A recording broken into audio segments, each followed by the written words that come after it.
こんにちは、はるしかです。皆さんお久しぶりです。デスクツアーの動画を前回投稿してからだいたい3ヶ月くらい経ってしまいました。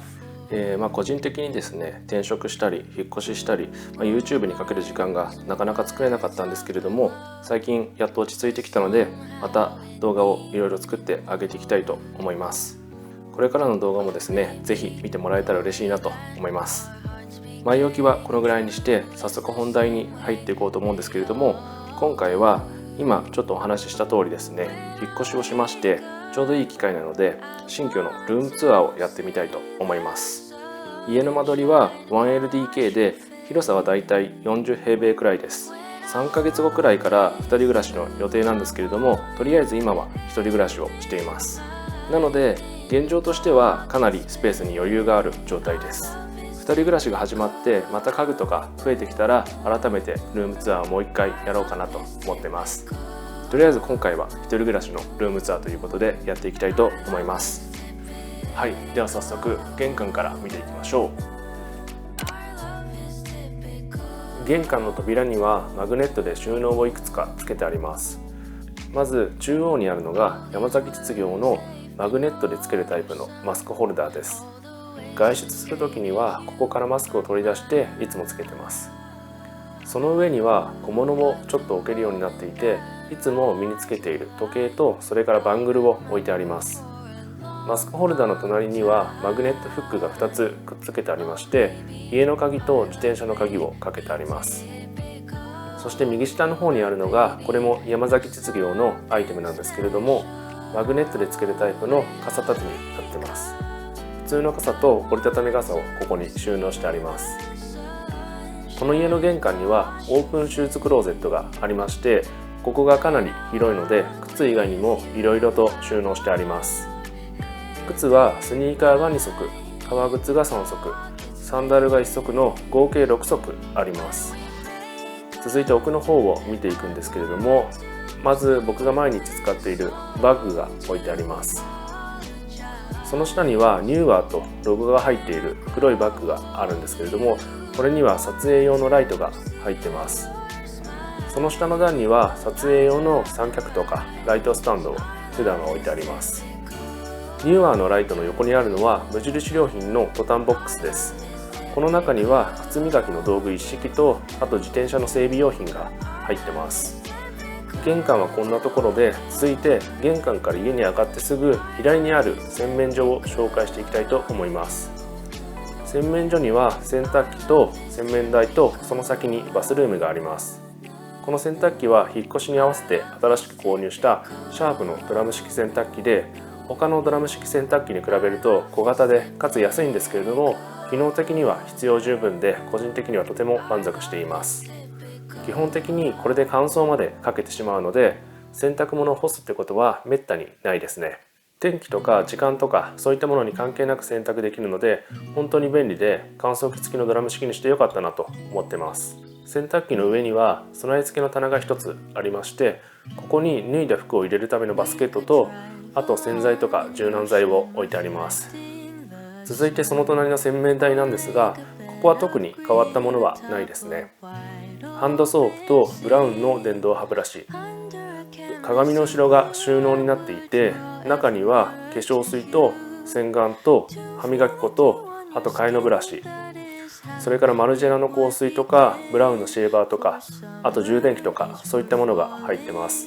下側の観音開きの収納スペースには洗濯ネットとか換気扇のフィルターとか、あとはボディーソープとか洗顔の詰め替えが入ってます。あと扉の裏にフックが取り付けてありまして、そこにドライヤーをかけてあります。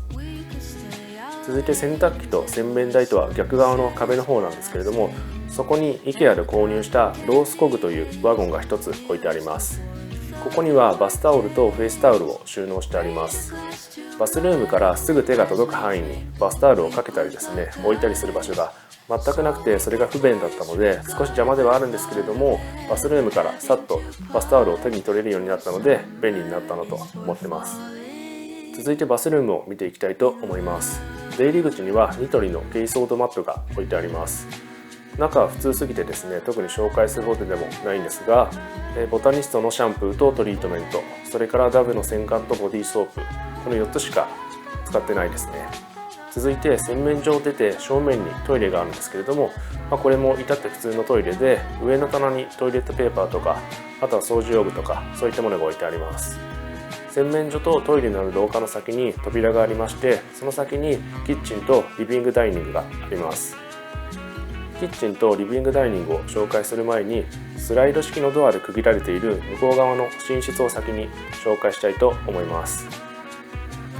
寝室はだいたい5畳くらいの広さで、シングルベッドを1つ置くにはかなり十分すぎるくらいの広さがあります。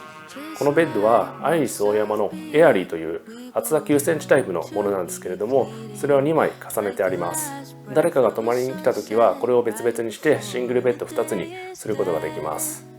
枕カバーとか布団カバーなどのベッドリネンは無印良品のものが多いです。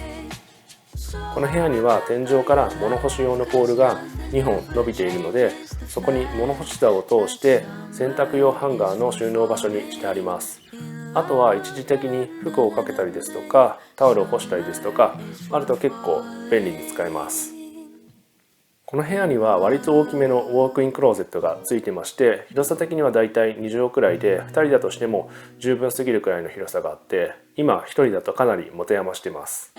まず入って右側にはボトムスを収納してまして、その下には予備の寝具を収納してあります。この収納ケースはダイソーで1個400円だったんですけれども、値段の割には作りがしっかりしてますし、サイズ感がこのスペースに合っているのでとても気に入ってます。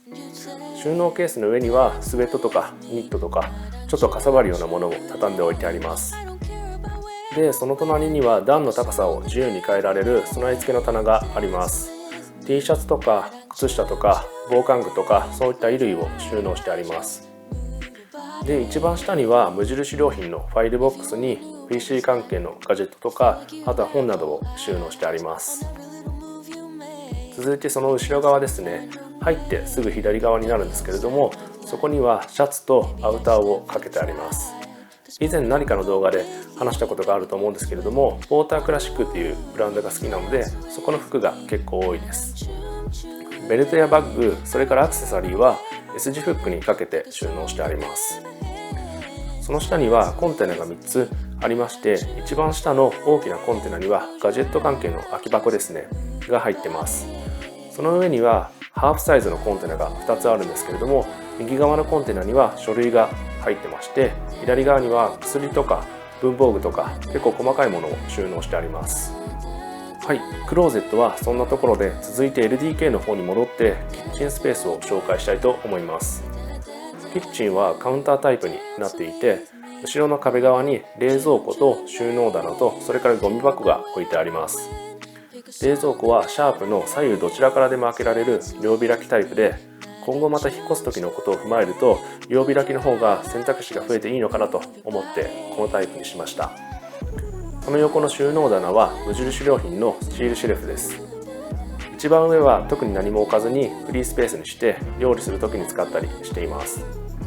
上から2段目にはバルミューダのポットとトースターが置いてあって、3段目には無印良品のレンジが置いてあります。一番下には無印良品の柔らかポリエチレンケースに食料とか飲み物とかのそういったストックを収納してあります。それほど自炊するわけでもないので、今は炊飯器がないんですけれども、そのうち買おうかなとは思っています。その隣のゴミ箱も無印良品で、燃えるゴミと瓶缶を中でビニール袋で分けて捨ててあります。続いてカウンターキッチンの方なんですけれども、コンロは3つ口なんですけれども、基本的に1つしか使ってません。レンジフードにはマグネットフックをくっつけて、そこにいくつか調理器具を吊るしてあります。あとよく使う調味料なんかはカウンターにさっと取れるように置いてあります。シンクの上の収納スペースにはコップ類とラップやアルミホイルを収納してあります。コップはサーモスの真空断熱タンブラーとスノーピークのチタンマグしかなくて、いわゆる普通のコップがないんですけれども、特に不自由はしてないのでいいかなと思ってます。続いて下の収納スペースはまだ半分くらいしか埋まってないんですけれども、順番に見ていきたいと思います。一番上の引き出しにはカトラリーを収納してあります。続いて2段目の右側の引き出しですね。そこにはスポンジとか詰め替え用の洗剤とか包丁とかそういったものが入ってます。で2段目の中央の引き出しには食器ですね。ほとんど無印良品の磁気ベージュというシリーズなんですけれども、一つだけ違うやつがありまして、これが僕が好きなザっていうブランドがあるんですけれども、そこが作っている飯茶碗ですね。佐賀にある窯元とコラボして制作した有田焼で結構気に入って使ってます。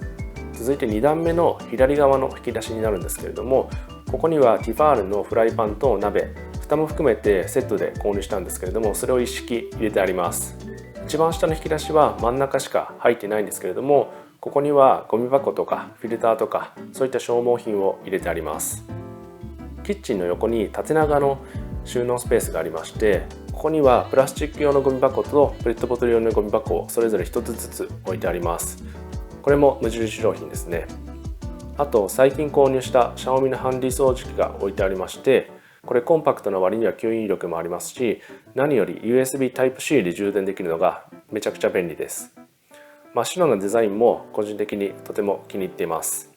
上の棚には無印良品の紙袋がドンと置いてあるんですけれども、この中には結構雑に掃除用具なんかを入れてあります。